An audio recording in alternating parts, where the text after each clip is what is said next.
they got up to. The paints applied thickly, and as you would expect a picture of a hotted up Tirana to be, the paint is put on directly, thickly, and left there. Ano mo tabi itong relo ko ha? The rawness of the time. Now we look at these cars that are beautifully restored, possibly restored better than they were ever built in a way that needs style, which is a bit of endo in a way, sort of, isn't it? Endo of putting on the spatula with large, thick parts of paint and that all over there. That it gives you almost a mystical look at a subject rather than just an accurate reflection. Maybe Ando's series could have interviewed people about their cars.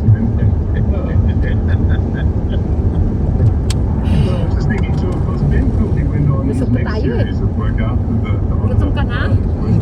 series of white trading vans. The ubiquitous white Hilux high-ace van.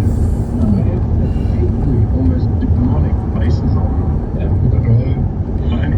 Anyone who's come into contact with a train heading to work at 9 o'clock on a Monday morning, or going home at 3 o'clock on a Friday afternoon, they've seen that white van heading down on you. Yes, you can see that demonic face on the vehicle, and you really caught that beautifully. And actually, Evan is often referring to the Herald's situation of driving in the trading Line 3.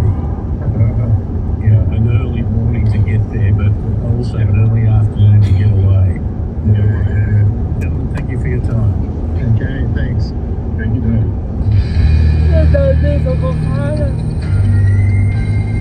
Diba sabi niya? And this has been Overdrive. My thanks to the team of students from Western Sydney University, Solar Racing Team, Dean Oliver, Fred Brain, Alan Zervis, and Mark Wesley for their help with this program. Overdrive is syndicated across Australia on the Community Radio Network. For more information, go to drivenmedia.com.au or link to our socials and podcasts. Search for Cars Transport Culture. I'm David Brown. Thanks for listening. Maganda yung naman talaga eh. This is Ram FM, the voice of Gold, 103.3. Parang ano, tingnan ko. Oh, hi. It's so nice to see you.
services from 5:30 p.m. Eastern, except in Victoria, which will have regular programming ahead of NRL coverage.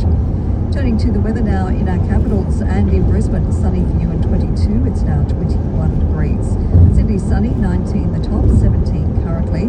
Partly cloudy in Canberra and 13 degrees, now 11. In Melbourne, a possible shower and 16 predicted. You've passed that, it's now 17 degrees.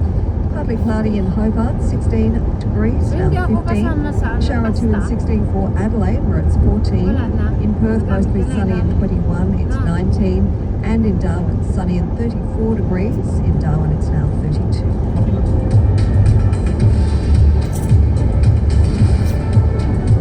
We'll have more news in around 25 minutes after we return you to our broadcast partners at the BBC.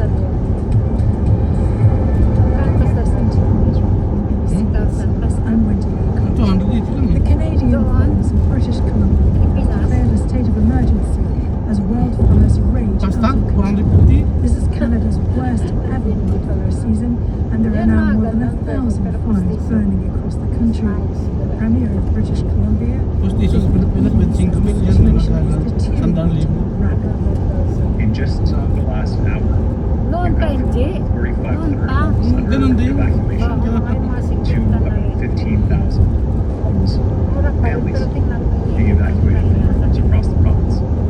Ang We have pangit. tens of thousands more across the province Kapag on evacuation alert. The situation is unpredictable right now, and there are certainly difficult days ahead. Before we came on air, the Canadian Prime Minister Justin Trudeau said the government is ready and willing to help. The federal government is closely coordinating with the province of BC, and we will be there to add to whatever resources BC has. And we're all going to get through this incredibly difficult summer together. This is something we've seen right across the country, from East Coast fires in Nova Scotia to dealing with floods across the country, wildfires, terrible loss, increased extreme weather events. Sabi ko dito, And all dito, through, pwede we've seen Canadians step up. Mr. Trudeau was speaking after visiting an evacuation centre in the Northwest Territories, where tens of thousands of people have been displaced, and a fire is expected to reach the provincial capital, Yellowknife, this weekend. Ollie Williams, who is a journalist with Cabin Radio in Yellowknife, has been evacuated to a nearby village. He gave me this update. There's a confusing picture, really, because we've passed the deadline, the official Baka deadline diyan, anyway, the babasag ko yan, window ha? by which people were being told Alam ko, to ikaw. evacuate Alin? from Ito, Yellowknife, Rico which ko. was noon on Friday. Yeah, we're several Babasag hours na yun. past that now. Kasi, We know evacuation flights are Ang still real going yan. on. What we're less clear about is Kahit how many na, people are Canberra, actually it's on them, 7 minutos which is na. not something we've got any eyes on right now, because of course all Ilang minutes reporting lang? staff left Yellowknife days ago now, following the gasolina evacuation pumatay. order. So it's hard to tell how many people still need an airlift, and it's Kumain even na lang harder kita. to tell how many people need to get out by road. There's just no way of measuring how much traffic has gone there. We're expecting at least a couple of hundred people probably to stay in Yellowknife of their own choice. But beyond that, it looks as though the evacuation has proceeded relatively smoothly, but it's just very hard to tell. hindi, binasak The kong province of tubig eh. Alberta, which is to the south, Tapos is yun ako eh. much bigger in terms of people, has really stepped in and provided many different host communities. Hanggang But wala it's a na. stretch. People have run off their feet. I spoke to the Northwest Territories medical director yesterday. She sounded audibly exhausted and frankly on the edge of just breaking. And you can imagine why. This has been weeks of different evacuations, culminating in the largest Pero one pag yet. may sobra How ka, are the firefighters tatawagan na ng coping? Will pulis, they no? be able to keep the blaze away from Ha? Yellowknife? They have built 4 lines of defense leading up toward Yellowknife, a mixture of things like sprinkled Yeah, defense yeah. systems to try to keep the ground wet around large sections of land, which stops it, of course, from being quite so susceptible to catching fire, and also these big fire breaks where bulldozers will scrape away anything that could catch fire, any fuel for the fire. Sometimes those work, sometimes they don't. The embers just fly over them and the fire carries on. We won't know until the weekend when the weather is expected to get a little bit worse from a human perspective, Bumili ka pang kanin. whether that's going to work or not. But Canada has been living with this all summer, evacuations, intense wildfires. It's been easily the Pangit ang worst lasa summer ng for wildfires in Canadian recorded history. no? We're looking at 9 times the Alam mo na average. ko pa rin pag na Was Ay, Ollie Williams. A special gathering is taking place at Camp David between President Biden and leaders of Japan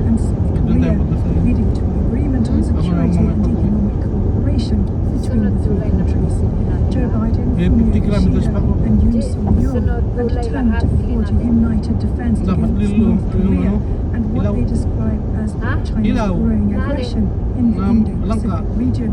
The summit was hosted by President Biden, who hailed it as a success. All reaffirmed our shared commitment to maintain peace and stability in the Taiwan Straits and addressing Tama economic yan sa coercion. do. We're going to stand up for international law, freedom of navigation, and a peaceful Yun, resolution ganun lang. disputes in the South China lang. Sea. Blacktown Our meron ba? Washington Oo. correspondent Barbara Platasho told me more about what the leaders had agreed. Yan ang Saudi. They have made a new security pledge which commits them to consult in the event of a security crisis or threat, a so-called sort of duty to consult. And they've also created or are planning to create a crisis hotline for the leaders to make that possible. They're also going to hold annual military exercises. There have been joint military exercises before, occasional ones, but this is going to really regularize that, and they're going to hold them every year, quite extensive ones. President Biden talked about doubling down on information sharing, especially on North Korea missile launches. They will be sharing information in real time, and I think they've been doing that already, but they're working on a mechanism to make that even easier. Doon, And they're babalik agreeing ka, also to takbo mo. hold an annual summit. So real ganun steps to teritoryo try na. to kind of strengthen the relationship na? on different levels and sort of institutionalize it with these regular exercises and meetings. So these new military exercises between the three are unlikely to go down well with China or with North Korea. No, that is definitely the case, and China's made quite clear that it doesn't like this. It has said that this tightening cooperation amongst the three is the first steps of a Pacific version of NATO, which would be allied against. It's something the Americans deny, but the Chinese, I think, really see this as the creation of different blocs in the region, which they feel is trying to diminish